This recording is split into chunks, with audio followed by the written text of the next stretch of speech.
2022년 우리 섬락교회 은혜가 이끄는 삶을 이루어 가고 있습니다.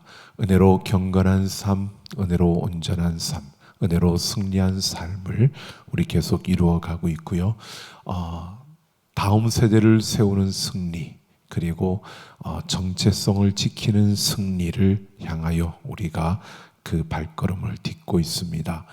우리 8월 정체성을 지키는 승리 가운데 우리가 하나님의 형상, 그리고 또 우리의 존재의 본질의 가치에 대해서 우리가 함께 생각해 봤고요. 오늘은 그리스도의 신부라는 제목으로 우리가 함께 생각해 보려고 합니다. 여러분, 하나님은 우리를 가까이 하시기를 원하시는 줄로 믿습니다. 하나님 우리를 가까이 하고 싶어 하십니다. 우리를 하나님 곁에 두고 싶어 하시고요. 우리와 친밀한 관계를 원하십니다. 그래서 우리를 은유적인 표현으로 일컬어서 우리를 그리스도의 신부라고 그렇게 표현하십니다. 이것은 구약과 신약 성경 전체를 통해서 이 부분에 대해서 우리에게 소개하고 있는데요. 숨겨져 있는 것을 보면 출애굽기 6장 7절을 보면 시내산에서 하나님께서 이스라엘 백성들과 언약을 맺습니다. 애굽에 있던 그들을 끄집어내어 시내산에 데리고 온 하나님께서 거기에서 약속을 맺는데 무엇을 맺느냐 하면 너희를 내 백성으로 삼고 나는 너희의 하나님이 될 것이다 라고 하는 이 약속을 맺습니다. 근데 이 언약의 이 약속의 그 형식이 우리는 그냥 읽지만 그 당시에는 이 형식이 어떤 형식이냐면 그 당시 고대 근동 지역에서는 혼인을 할 때 그 약속을 맺는 이 언약과 똑같은 형식을 하고 있다는 겁니다. 그러니까 하나님께서 이스라엘 백성들에게 내가 너희의 하나님이 되고 너희는 내 백성이 된다라고 하는 이런 약속을 맺는 것이 마치 하나님이 그들의 그 남편이 된 것처럼 그들에게 이렇게 약속을 하는 부부의 그 사이 관계처럼 결혼의 혼인 그 약속처럼 이스라엘 백성들과 약속을 하고 있는, 그래서 이스라엘 백성들은 이 약속의 말씀을 그냥 하나님이 우리 하나님이 되고 우리가 하나님 백성이 되었다라고 받아들인 것이 아니라 하나님이 우리와 부부의 관계처럼 친밀한 관계 속에 있다고 받아들이는 그러한 약속이었다는 겁니다. 그래서 신명기 4장 7절에서 모세는 그렇게 말하는 겁니다. 하나님께서 우리처럼 가까이 하심이 또 다른 민족이 어디 있느냐? 하나님께 가까이 한 그 자들이 우리 말고 우리보다 또 다른 이들이 있느냐라고 말하는 것을 보면 바로 그들은 하나님께 가장 가까이 있는 하나님 곁에 있는 자신들의 그 존재를 알고 그렇게 걸었던 걸음을 보게 됩니다. 그런데 그럼에도 불구하고 이스라엘 백성들이 우상을 섬김으로 하나님의 순결한 신부로서의 그 특권, 그것을 스스로 버려버린 것입니다. 타락한 이스라엘 백성들, 그들을 예수 그리스도의 십자가의 사건을 통해서 다시 순결한 신부로 회복시켜 주신 것입니다. 그래서 신약의 많은 구절들이 예수님을 믿는 성도들을 일컬어서 그리스도의 신부라고 이렇게 소개를 하고 있는 겁니다. 오늘 그리스도의 신부, 이러한 하나님과의 우리의 관계 속에서 하나님께서 우리를 그리스도의 신부라고 일컫는 이것은 우리에게 어떤 의미를 가져다 주는지, 그리고 그 속에서 우리가 정말 그리스도의 신부로서 살아간다는 삶이 어떤 삶이어야 하는지를 우리가 함께 생각해 보려고 합니다. 특히 아가서에서 우리에게 말해주고 있는 이 부분을 우리가 나누려고 하는데요. 이 아가서는 한 남자와 한 여자 사이의 사랑 이야기입니다. 그런데 동등한 신분을 가진 한 남자와 한 여자의 이야기가 아니라는 것입니다. 아가서는요, 이 남자는 일관되게 왕의 이미지로 그려지고 있습니다. 그런데 여인은 왕의 걸맞는 그러한 여인이 아니었습니다. 서민의 딸로 모사되고 있고요. 또 아가서에서 이 여인은 자신이 검게 그을린 그러한 피부를 가진, 그래서 거기에 대해서 컴플렉스를 느끼는, 열등감을 가진 그러한 여인으로 소개되고 있고요. 아가서 2장 2절에서 3절을 보면 그 자신을 들에 흐드러지게 펴 있는 그러한 백합화 중에 하나에 불과하다라고 합니다. 이 백합화는 우리가 알고 있는 그런 백합화가 아니라 그 지역에, 이스라엘 그 광야 지역에 그냥 들판에 그냥 흐드러지게 펴 있는 그 꽃을 말합니다. 바로 그 꽃 중에 하나, 그냥 평범하고 그냥 사람들이 볼 때 그렇게 큰 가치가 없게 여겨지는 그러한 존재로 자신을 이야기하고요. 또 자신의 그 미모, 생김새에 있어서는 예루살렘에 세련된 도시 처녀들에 비해서 그다지 두드러지지 않는 바로 그러한 자신의 모습을 이야기합니다. 이런 여인의 모습에 반하여 그 반면에 남자는 언제나 매우 높은 신분을 가진 왕, 그런 귀인의 이미지로 등장을 하는 것입니다. 또 뿐만 아니라 여인에 있어서 성경을, 이 아가서를 보다 보면 도덕적으로도 흠이 있는 그러한 여인, 그래서 그 오빠들로 하여금, 오빠들이 그 여동생에게 노여움을 바라는 이러한 것을 통해서 바로 그 여인이 참 도덕적으로도 올바른 행실을 갖추지 못했던 그러한 여인으로 여겨지고요. 평범한 그러한 신분에 두드러지지 않는 그런 외모와 행실조차도 그렇게 바르지 못했던 그러한 여인임을 말해줍니다. 그런데 이 여인을 그 왕과 같은, 귀인과 같은 그런 존재의 남자가 존귀한 자여라고 부르고요. 아름다운 여인이여, 나의 온전한 자여, 나의 사랑하는 자여라고 그렇게 부르고 있는 것을 보게 됩니다. 여러분, 오늘 우리 아가서에서 이런 것을 말합니다. 참으로 그 보여지는 모습과 갖추어진 그 모습으로서는 사랑받을 만한 그런 대상이 아닌 그 여인을 향하여 모든 것을 다 가졌다고 말할 수 있는 그러한 존귀한 자가 나의 사랑하는 자라고 그렇게 부르며 내 완벽한 나의 신부라고 부르고 있다는 겁니다. 이것은 오늘 바로 우리를 향한 하나님의 그 사랑을 말하는 것입니다. 여러분, 하나님이 우리를 이렇게 사랑하신 줄로 믿습니다. 하나님의 주권적인 사랑과 하나님의 그 주권적인 능력으로 우리를 그리스도의 신부로 삼아 주셨다는 겁니다. 우리는 그리스도의 신부가 될 만한 그런 아름다움을 갖춘 자가 아닙니다. 그리스도의 신부가 될 만한 그러한 자격을 갖추지도 못했습니다. 그런데 우리에게 그리스도의 신부라고 하나님께서 그 주권적인 능력과 사랑으로 우리를 그렇게 불러주시는 겁니다. 나의 사랑, 나의 어여쁜 자여라고요. 바로 우리를 향하여 하나님께서 그렇게 불러주고 있는 겁니다. 우리는 늘 이 하나님의 주권적인 사랑과 그 능력을 기억하며 살아가는 자들이 되기를 예수님의 이름으로 축원합니다. 우리가 이것을 잊지 않아야 합니다. 우리는 부족합니다. 우리는 실수도 참 많이 합니다. 우리는 넘어지기도 하고요. 우리는 그렇게 하면 안 된다는 것을 알면서도 그렇게 살아갈 때가 참 많은 존재입니다. 그럼에도 불구하고 하나님은 우리에게 나의 사랑, 나의 어여쁜 자야라고 우리를 그렇게 불러주신다는 겁니다.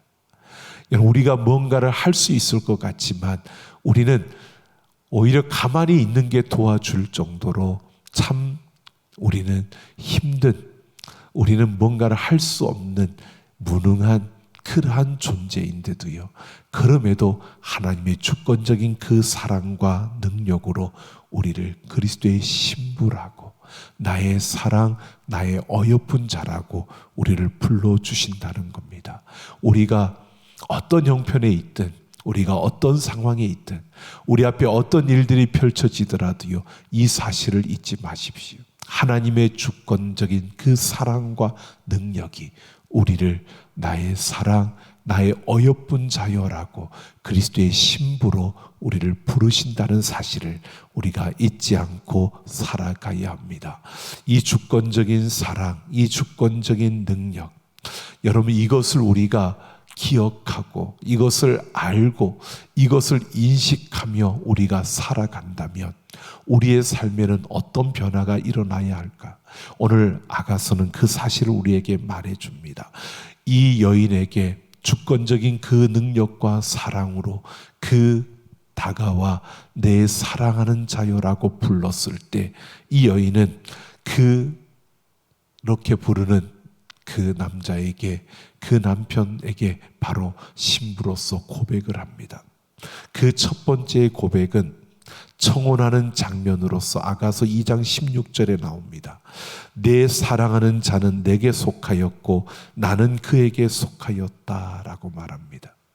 내 사랑하는 자는 나에게 속하였고 나는 그에게 속하였다. 그냥 평범하게 보이지만 이 문장은요, 내 사랑하는 자는 내게 속하였다, 내가 중심입니다. 자기 중심적으로 지금 이 사랑을 고백하는 겁니다. 바로 여인의 고백입니다. 남자의 그 주권적인 사랑과 그 능력에 의한 그 사랑을 받으면서 고백을 하는데, 그 고백을 하면서도 여전히 내가 중심입니다. 바로 나의 사랑하는 자가 내게 속하였다, 내가 중심으로 고백을 합니다. 그리고 나서 두 번째 사랑의 고백이 나오는데, 그것은 결혼한 후에 찾아온 관계의 그 위기를 극복하는 과정 속에서 이 고백이 나옵니다. 아가서 6장 3절을 보면 나는 내 사랑하는 자에게 속하였고 내 사랑하는 자는 내게 속하였다.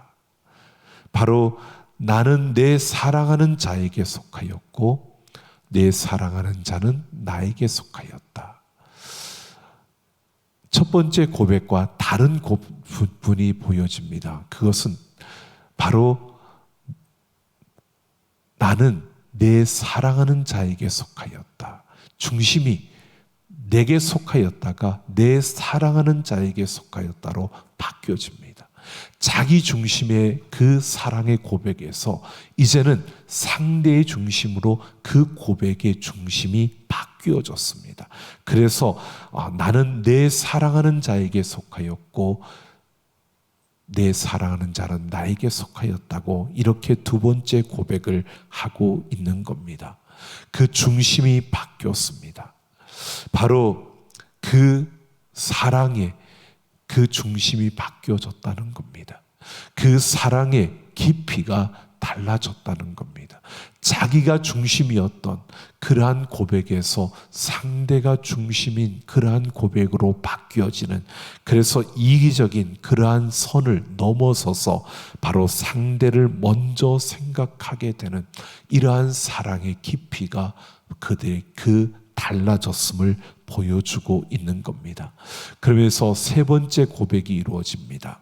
이 세 번째 고백은 관계 위기를 모면하고 최고의 경지의 그 사랑에 다다랐을 때의 고백입니다. 그것이 오늘 우리가 읽은 7장 10절의 말씀입니다. 나는 내 사랑하는 자에게 속하였도다. 그가 나를 사모하는구나 라고 하는 겁니다. 나는 내 사랑하는 자에게 속하였다. 역시 상대방이 중심인 그 고백을 합니다. 근데 마지막에 나는 내 사랑하는 자에게 속하였고 또 내 사랑하는 자가 내게 속하였다라고 하는 것이 아니라 마지막에 보면 그가 나를 사모하는구나 라고 이렇게 고백합니다. 이 사모한다라고 하는 것은요, 이 히브리어 단어는 뭐냐면 원한다라는 것입니다. 원한다라고 하는 것으로 그 지배와 다스림을 원한다라는 것을 말하는 겁니다. 즉 그가 나를 사모하는구나 라고 하는 것은요, 그의 다스림과 그의 지배를 내가 원한다라고 하는 고백입니다. 그러니까 사랑의 중심이 나에게서 상대방으로 변하여진 것에서 한 걸음 더 나아가서요, 상대방에게 속하기를 원하는 겁니다. 상대방에게 내가 온전히 다스림을 받는 그러한 자리에 있기를 원하는, 자신이 그렇게 되기를 바라는 것을 그가 말하고 있는 겁니다. 즉 상대의 다스림을 원하는, 그 다스림 속에서 살아가기를 고백하고 있는 것입니다. 바로 이러한 것을 보여줍니다. 그 하나님의 주권적인 사랑과 그 능력을 알고 인식하고 그것을 기억하며 살아가는 자에게는 그 하나님을 향한 사랑의 깊이가 더해져 가는 겁니다. 깊이가 달라져 가는데, 자기 중심의 어떤 그 사랑이요, 상대 중심, 하나님 중심의 사랑으로 바뀌어져 가고요. 그리고 더 깊이는 하나님의 다스림과 하나님의 그 통치를 원하는 그러한 삶을 살아가게 된다는 것입니다. 오늘 우리가 하나님을 사랑한다라고 했을 때에 그 사랑의 깊이를 우리는 분명히 보아야 합니다. 여러분, 내가 하나님의 주권적인 사랑과 능력에 의해서 그리스도의 신부로서 이 땅을 살아갈 때에 우리는 내가 하나님을 향한 나의 사랑의 깊이를 우리가 점검해 보아야 합니다. 여러분, 주님을 향한 사랑의 깊이가 어느 정도입니까?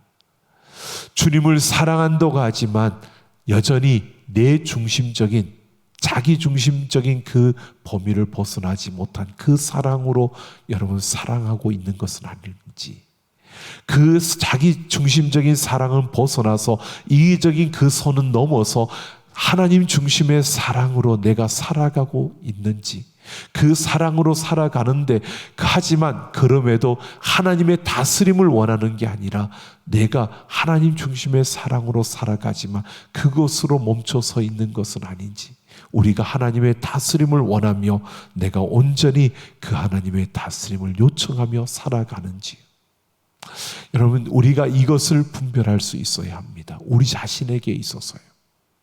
이기적인 사랑, 여러분, 우리가 그리스도의 신부라고 고백을 하지만 여러분, 우리는 이기적인 그 사랑으로 살아가는 때가 참 많습니다. 변화하는 삶을 싫어하는 겁니다. 하나님을 믿음으로 우리는 무언가를 구합니다. 내게 있어야 할 것들이 있어야 됩니다. 내게 주어져야 할 것들이 주어져야 됩니다. 그것이 원하는 대로 주어지지 않으면 우리는 불평하고요, 그게 내가 원하는 대로 되지 않으면 우리는 실망하고 낙심합니다.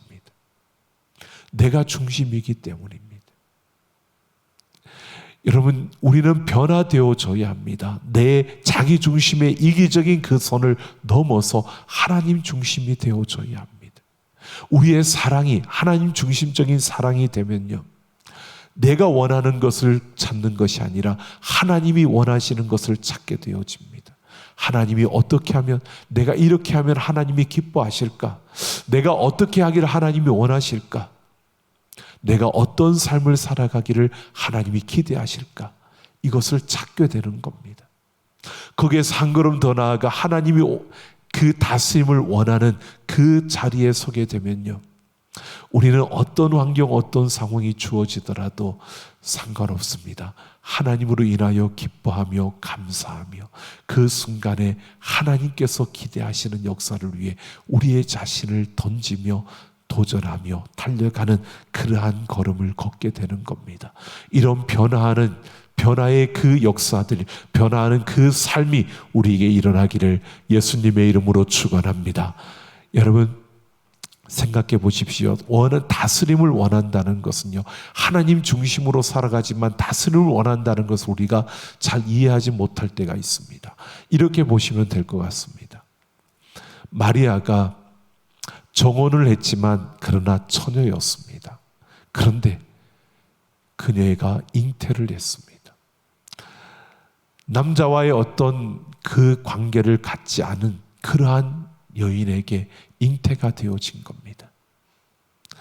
여러분, 세상 사람들은 내가 다른 사람과 관계를 맺지 않았고 나는 성령으로 잉태했습니다 라고 말한다고 해서 그 마리아의 소리를 듣고 뭐라고 할까요? 믿어줄 사람이 얼마나 될까요? 그 소리가 맞다고 인정해 줄 만한 사람들이 얼마나 될까요? 거의 없을 겁니다. 그런데 정말 큰일 난 겁니다. 지금 마리아에게는 엄청난 일이 일어난 겁니다. 성령으로 말미암아 내게 잉태되어진다는 이 사실을 천사들이 그녀에게 와서 말할 때에 이거는 하늘이 무너지는 소리입니다. 그런데 이 마리아가 그 하나님 앞에서 어떻게 고백합니까? 주의 여종이오니 주의 말씀대로 내게 이루어지이다 라고 고백합니다. 하나님의 다스림을 원하는 자의 고백입니다. 그것이 이루어지면 사람들로부터 돌팔매질을 받아야 되고 사람들로부터 손가락질을 받아야 되고 사람들로부터 죽임을 당할 수도 있는 그러한 상황이 그녀 앞에 펼쳐질 겁니다. 그럼에도 하나님의 뜻이라면 나는 주의 여종이오니 주의 말씀대로 내게 이루어지이다 라고 말씀합니다. 이것이 하나님의 다스림이 내게 이루어지기를 원합니다 라고 하는 변화된 삶의 모습입니다.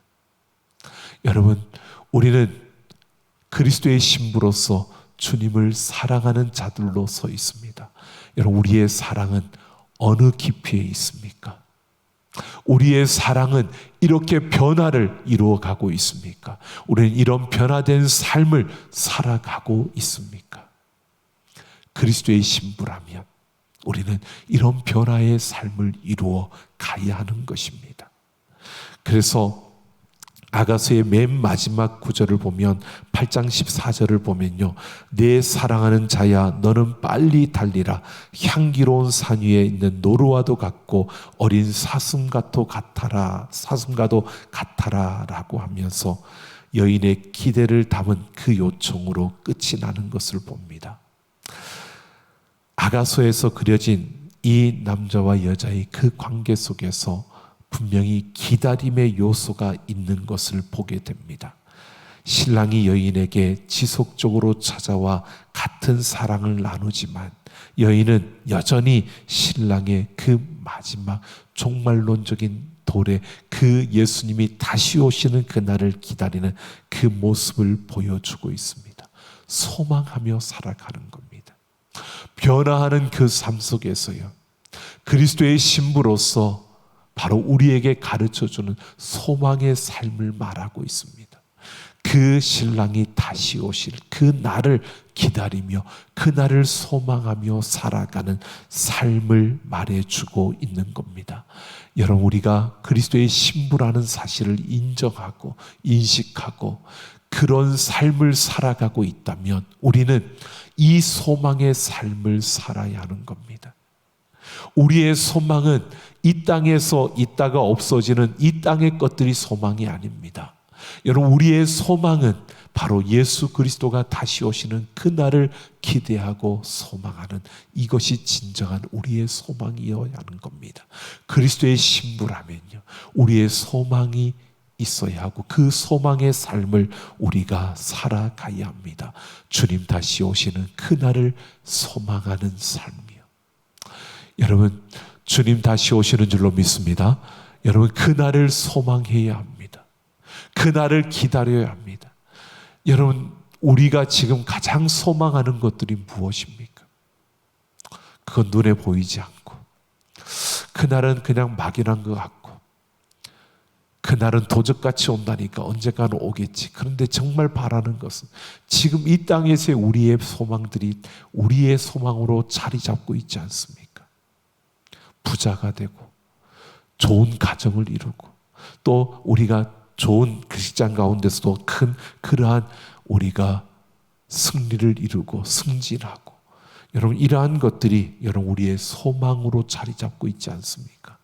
그리스도의 신부라면요, 그리스도의 신부로 살아가는 우리들에게는 그러한 소망들 필요합니다. 그런데 그것들이 우리의 진정한 소망이 아니라 우리의 진정한 소망은요, 예수 그리스도의 다시 오시는 그날, 그 예수 그리스도를 만나는 그날을 소망하며 오늘을 살아갈 수 있는, 그날을 준비하며 오늘을 살아낼 수 있는 그러한 우리의 삶이 되어져야 하는 것입니다. 그래서 바울은 데살로니가전서 5장 12절 이하에서 분명히 이렇게 말합니다. 16절 18절 우리는 잘 알죠. 항상 기뻐하라, 쉬지 말고 기도하라, 범사에 감사하라고요. 이 세상을 살아가면서 여러분, 항상 기뻐하고 쉬지 말고 기도하고 범사에 감사하는 것 쉽게 될 수 있는 일들이 아닙니다. 그런데 그날을 바라보며 영원한 그날을 소망하며 주님 다시 오실 그날을 소망하는 자들에게는 여러분, 이렇게 항상 기뻐할 수 있고 쉬지 않고 기도할 수 있고 범사에 감사할 수 있다는 겁니다. 여기에서 그 말하는 것은요, 바로 우리가 무엇을 소망하고 있느냐는 것을 묻는 겁니다. 이 땅의 것을 소망하고 살아간다면 우리는 항상 기뻐할 수 없고 쉬지 않고 기도할 수 없고 우리는 범사에 감사할 수 없습니다. 그런데 영원한 그 하나님의 나라, 주님 다시 오시는 그날을 소망하며 살아간다면 우리는 항상 기뻐할 수 있고요, 쉬지 말고 기도할 수 있고요, 범사에 감사할 수 있다는 것입니다. 여러분, 우리가 어떤 삶을 살아가고 있습니까? 그리스도의 신부라고 말하면서 우리는 무엇을 소망하며 이 땅을 살아가고 있습니까? 여러분, 우리는 그리스도의 신부라면 분명히 달라야 합니다. 주님 다시 오실 그날을 바라보면서요, 그날에 우리에게 주어질 절대의 그 생명, 영원한 생명을 우리가 바라보면서 우리는 이 땅에서 기뻐하며 감사하며 살아갈 수 있는 그러한 삶이 되어져야 한다는 것입니다. 여러분, 이미 우리는 예수 그리스도의 신부가 되었습니다. 동시에 우리는 그리스도의 신부가 될 완전한 그 신부로 되어 영원한 그 나라에 들어갈 그날을 고대하며 오늘을 살아가고 있습니다. 여러분, 오늘 우리는 기억해야 합니다. 내가 그리스도의 신부로서 오늘 살아가고 그리스도의 신부가 될 그 완성될 그날을 우리는 바라보며 이 땅을 살아갑니다. 그래서 우리에게는 변화의 삶이 이루어져야 하고요, 소망하는 삶이 이루어져야 합니다. 우리의 사랑의 깊이가 변화되어져야 하는 겁니다. 여러분, 다른 변화를 꿈꾸지 마십시오. 다른 변화를 이루려고 여러분 달려가지 마십시오. 그것은 내가 노력하여서 변화할 수 있는 것이 아닙니다. 주님을 사랑하는 깊이가 달라지면 변화되어지는 겁니다. 그 변화의 삶은 그 사랑의 깊이가 달라지는 것에 따라 나타나는 것입니다. 예수를 믿으면 변화되어져야 돼. 그래서 내가 변화되려고 노력하면요, 잠깐은 변할 수 있습니다. 그런데 안 되더라고요. 근데 우리가 사랑의 깊이가 달라지면 우리의 삶은 당연히 변화되어지는 겁니다. 사랑의 깊이에 따라서 변화되어지는 겁니다.